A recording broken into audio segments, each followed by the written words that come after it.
Halo, salam bahagia buat kita semua. Perkenalkan, saya adalah Agus Sartika Silaban, calon guru penggerak Angkatan 5 dari Kabupaten Labuhan Batu Utara, Sumatera Utara. Pada video saya kali ini, saya akan menjelaskan tentang koneksi antar materi pada modul 1.2 dengan beberapa pembahasan, yaitu peristiwa-peristiwa penting setelah saya mempelajari modul ini. Kemudian keterkaitan antar modul, perasaan yang muncul selama dan setelah mempelajari modul ini, kemudian pembelajaran yang saya terima dari modul ini, dan rencana penerapan ke depan. Yang pertama, peristiwa. Setelah mempelajari modul 1.1 dan 1.2, momen yang paling penting bagi saya yaitu memperoleh ilmu pengetahuan baru tentang pendidikan, yaitu pemikiran-pemikiran Ki Hajar Dewantara, yakni pendidikan yang berhamba pada murid, yang menguatkan saya sebagai seorang guru, di mana saya dituntut harus mampu bergerak, memenuhi segala kebutuhan murid sesuai dengan kodrat alam dan kodrat zamannya. Adapun momen yang paling menantang bagi saya dalam hal ini adalah saya harus bisa mencintai anak didik seperti anak kandung sendiri, walau seperti apapun keadaan si anak tersebut. Tentu hal ini menjadi sesuatu pertarungan batin yang paling kuat, tetapi saya harus memenangkan perkara ini semata-mata tujuannya untuk anak Indonesia sebagai generasi penerus bangsa. Peristiwa momen mencerahkan. Modul 1.1 berbicara tentang filosofi pendidikan Ki Hajar Dewantara, dan modul 1.2 berbicara tentang nilai serta peran guru penggerak. Dalam hal ini yang mencerahkan saya adalah adanya nilai-nilai yang harus dimiliki seorang guru penggerak yang tertuang dalam modul 1.2 dalam memerankan tugasnya, sehingga tercapailah tujuan pendidikan seperti yang terkandung dalam pemikiran-pemikiran Ki Hajar Dewantara. Kemudian kita lanjut kepada kaitan modul 1.1 dan modul 1.2. Modul 1.1 membahas tentang pendidikan yang berhamba pada murid, di mana pendidikan itu sifatnya menuntun anak sesuai dengan kodrat alam dan kodrat zaman. Kemudian pentingnya mengintegrasikan kebudayaan dan budi pekerti ke dalam pendidikan. Dan pada modul 1.2 membahas tentang nilai dan peran guru penggerak dalam memerankan fungsinya sebagai guru penggerak, yaitu dalam menuntun anak sesuai dengan kodratnya, tentu mengacu kepada nilai-nilai guru penggerak. Terlihat jelas kaitannya, yaitu berhamba pada murid atau berpihak pada murid.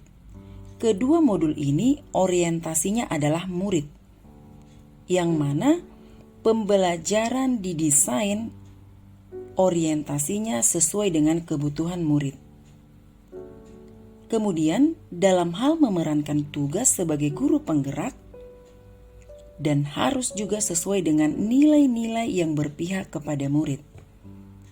Jadi, menurut pemahaman saya, kaitannya adalah di modul pertama tertuang tujuan pendidikan, dan di modul 1.2 menjadi acuan seorang guru dalam melaksanakan tugas, sehingga tercipta peserta didik yang memiliki profil Pancasila.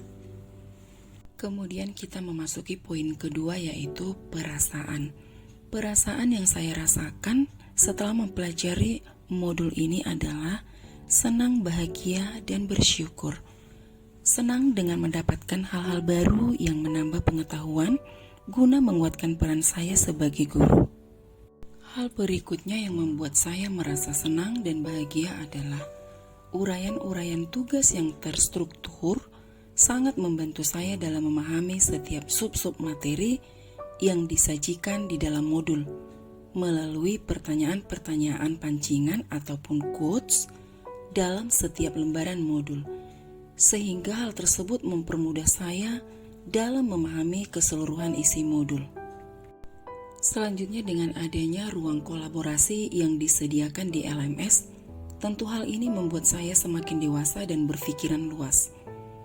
Karena bertemunya dengan beberapa kepala yang berbeda tentu tidak mudah, namun hal ini membuat semakin bisa menghargai dan menerima perbedaan. Tentu saya merasa pembelajaran yang saya dapat adalah mengarah kepada self-control ataupun pengendalian diri. Selanjutnya, perasaan bersyukur. Bersyukur boleh ikut serta dalam pendidikan guru penggerak ini. Memperoleh banyak ilmu dan kemudian bertemu dengan Bapak Fasilitator, Bapak Ibu Instruktur, serta Bapak Pengajar Praktik yang selalu siap membantu dan mendampingi dalam belajar dan juga dalam melaksanakan tugas-tugas, sehingga berjalan dengan lancar dan baik. Poin ketiga adalah pembelajaran. Sebelum memahami modul 1.1 dan 1.2, saya beranggapan bahwa tugas seorang guru hanyalah menciptakan anak murid untuk bisa dan pintar secara akademik dengan cara apapun itu, tanpa harus mempertimbangkan hak-hak mereka dalam belajar, dan lebih mengarah kepada kemauan saya sebagai guru. Namun, modul 1.1 dan 1.2 memberi tamparan keras kepada saya bahwa segala sesuatunya haruslah dipertimbangkan dan dipersiapkan dengan berorientasi kepada kebutuhan dan kemauan anak secara kodratnya. Kemudian pembelajaran selanjutnya yang saya dapatkan adalah modul 1.1 menyorot bahwasanya pendidikan yang berhamba pada murid, guru itu hanya menuntun. Kemudian pentingnya pendidikan budi pekerti dalam pembelajaran dan juga mengintegrasikan pendidikan kebudayaan dalam pembelajaran. Segala sesuatunya haruslah disusun berdasarkan kebutuhan anak murid. Dan pada modul 1.2 melengkapi peran guru yang ada pada modul 1.1. Sebagai seorang guru yang bisa berhamba kepada murid, tentunya guru harus memiliki nilai-nilai seorang guru penggerak, yaitu berpihak pada murid, mandiri, kolaboratif, inovatif, dan reflektif, sehingga diharapkan mampu menciptakan anak-anak yang berprofil Pancasila sesuai dengan tuntutan pemikiran-pemikiran KHD yang ada pada filosofi pendidikan Ki Hajar Dewantara.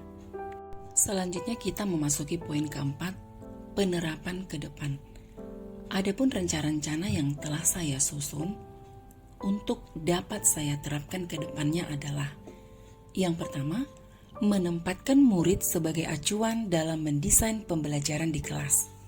Yang kedua, menjadikan diri sebagai teladan di lingkungan sekolah, baik kepada siswa ataupun kepada guru lain, baik melalui tindakan disiplin, tindakan kelas, dan juga tindakan lainnya yang berkaitan dengan kegiatan sekolah. Yang ketiga, giat mengikuti berbagai pelatihan ataupun seminar terkait pendidikan. Yang keempat, membangun ruang kolaborasi dengan teman sejawat dan memposisikan diri sebagai coach.